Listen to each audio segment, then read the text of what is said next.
श्री कृष्ण कहते हैं, देवता श्रम करने वालों के अतिरिक्त किसी और से मित्रता नहीं करते हैं। जो श्रम नहीं करता, देवता उसके साथ मैत्री नहीं करते। सब लोग हृदय के दृढ़ संकल्पों से श्रद्धा की उपासना करते हैं, क्योंकि श्रद्धा से ही ऐश्वर्य प्राप्त होता है। कर्तव्य के पथ पर क्या उचित है, क्या अनुचित, यह निरंतर विचारते रहो।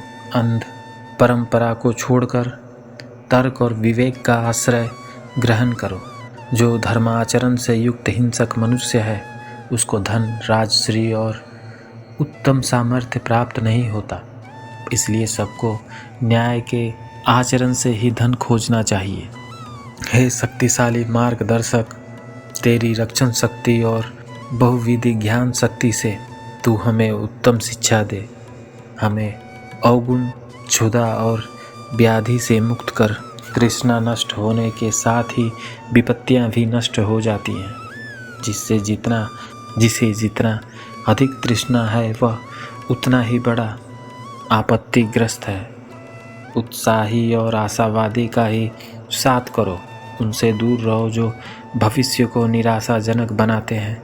हमारी बुद्धियां विविध प्रकार की हैं। मनुष्य के कर्म भी विभिन्न प्रकार के हैं। देते हुए पुरुष का धन क्षीण नहीं होता। दान न देने वाले पुरुष को अपने प्रति दया करने वाला नहीं मिलता। अविचारशील मनुष्य दुख को प्राप्त होते हैं। परमेश्वर विद्वानों की संगति से प्राप्त होता है। उनको ही लक्ष्मी की प्राप्ति होती है, जो आलस्य का त्याग करके सदैव सत्कर्म के लिए प्रयासरत रहते हैं। मनुष्य अपनी परिस्थितियों का निर्माता है। जो जैसा सोचता है और करता है, अंत में वह वैसा ही बन जाता है। हमारी बुद्धियाँ विविध प्रकार की हैं। मनुष्य के कार्य भी कुविचार और कुकर्मों को दूर करो। वे अपने धारण करने वालों को ही नष्ट कर देते हैं। किसी भी मनुष्य को श्रेष्ठ वृक्ष या वनस्पति को नष्ट नहीं करना चाहिए, किंतु उनमें जो दोष हों उनका निवारण कर उन्हें उत्तम सिद्ध करना चाहिए। जैसे रथ का पहिया इधर उधर नीचे ऊपर घूमता रहता है, वैसे ही धन भी विभिन्न व्यक्तियों के पास आता जाता रहता है। वह कभी एक स्थान पर स्थिर नहीं रहता। एक प्रकार के विचार रखो, एक सीमित में संगठित रहो। विचारों की एकता और संगठनों से एक प्रचंड शक्ति उत्पन्न होती है।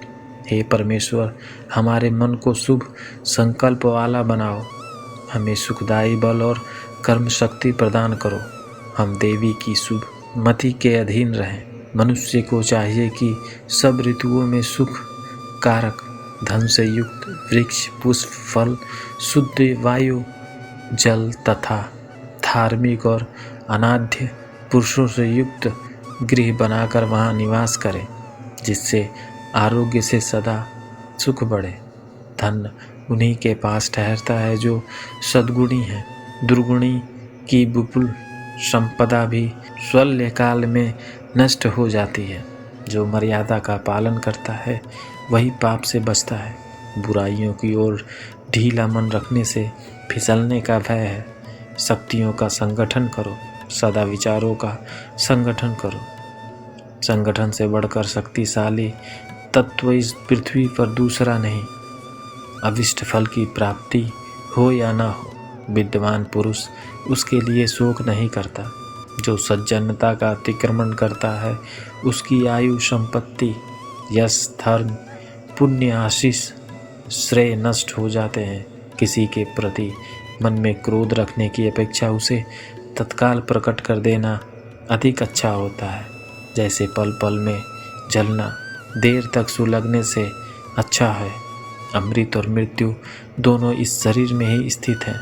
मनुष्य मोह से मृत्यु को और सत्य से अमृत को प्राप्त होता है। दूसरों के लिए भी वही चाहो जो तुम अपने लिए चाहते हो। जो वेद और शास्त्रों के ग्रंथ को याद करने में तत्पर है, किंतु उनके यथार्थ तत्व को नहीं समझता, उसका वह याद रखना व्यर्थ है। जो मनुष्य क्रोधी पर क्रोध नहीं क्षमा करता है, वह अपनी और क्रोध करने वालों की महासंकट से रक्षा करता है। वह दोनों का रोग दूर करने वाला चिकित्सक है। जहाँ कृष्ण है वहाँ धर्म है, और जहाँ धर्म है वहाँ जय है। जिसके मन में संशय भरा हुआ है उसके लिए न यह लोक न परलोक और न सुख ही है। अत्यंत लोभी का धन तथा अधिक आसक्ति रखने वाले का काम, ये दोनों ही धर्म को हानि पहुँचाते हैं। जिस मनुष्य की बुद्धि दुर्भावना से युक्त है तथा जिसने अपनी इंद्रियों को वश में नहीं रखा है, वह धर्म और अर्थ की बातों को सुनने की इच्छा होने पर भी उन्हें पूर्ण रूप से समझ नहीं सकता।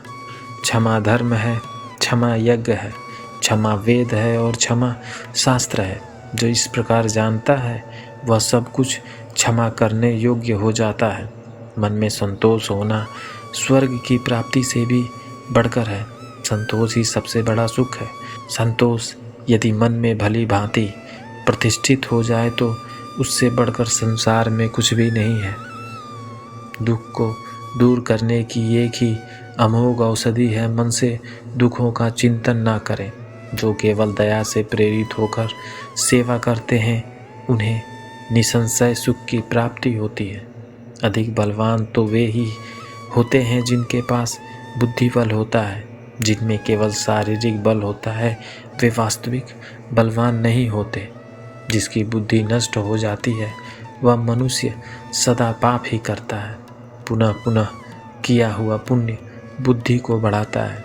जो विपत्ति पड़ने पर कभी दुख नहीं होता, बल्कि सावधानी के साथ उद्योग का आश्रय लेता है तथा समय आने पर दुख भी सह लेता है, उसके शत्रु पराजित ही हैं। जो मनुष्य अपनी निंदा सह लेता है उसने मानो सारे जगत पर विजय प्राप्त कर ली है। संसार में ऐसा कोई नहीं हुआ जो मनुष्य की आशाओं का पेट भर सके। पुरुष की आशा समुद्र के समान है, वह कभी नहीं भरती। माता के रहते मनुष्य को कभी चिंता नहीं होती। बुढ़ापा उसे अपनी ओर नहीं खींचता। जो अपनी माँ को पुकारता हुआ घर में प्रवेश करता है वह निर्धन होता हुआ भी मानो अन्नपूर्णा के पास चला जाता है। मन का दुख मिट जाने पर शरीर का दुख भी मिट जाता है। आशा ही दुख की जननी है और निराशा ही परम सुख शांति देने वाली है। सत्य से सूर्य तपता है, सत्य से आग जलती है, सत्य से वायु बहती है। सब कुछ सत्य में ही प्रतिष्ठित है। जो मनुष्य नाश होने वाले सब प्राणियों में संभाव से रहने वाले अविनाशी परमेश्वर को देखता है, वही सत्य को देखता है। जैसे जल द्वारा अग्नि को शांत किया जाता है, वैसे ही ज्ञान के द्वारा मन को शांत रखना चाहिए। स्वार्थ की अनुकूलता और प्रतिकूलता से भी मित्र और शत्रु बनते हैं। मनुष्य जीवन की सफलता इसी में है कि वह उपकारी के उपकार को कभी न भूले, उसके उपकार से बढ़कर उसका उपकार कर दे। विद्या के समान कोई नेत्र नहीं है। जैसे तेल समाप्त हो जाने पर दीपक बुझ जाता है, उसी प्रकार कर्म के छीन हो जाने पर देव भी नष्ट हो जाती है। बात उस समय की है। हिंदू धर्म ग्रंथ के 2 ग्रंथ सरस्वती पुराण और मत्स्य पुराण में सृष्टि के रचयिता ब्रह्मा का अपनी ही बेटी सरस्वती से विवाह करने का प्रसंग है, जिसके फलस्वरूप इस धरती के प्रथम मानव मनु का जन्म हुआ। लेकिन ब्रह्मा ने अपनी ही पुत्री से विवाह जैसी निंदनीय कार्य क्यों किया? इसका जवाब जानने के लिए पढ़ते हैं पुराणों में वर्णित कथा। सरस्वती पुराण और मत्स्य पुराण में वर्णित कथाओं में कुछ भिन्नता है, इसलिए हम आपको दोनों कथाओं से अवगत करा रहे हैं। सरस्वती पुराण के अनुसार सृष्टि की रचना करते समय ब्रह्मा ने सीधे अपने वीर्य से सरस्वती को जन्म दिया था। इसलिए ऐसा कहा जाता है कि सरस्वती की कोई माँ नहीं, केवल पिता ब्रह्मा थे।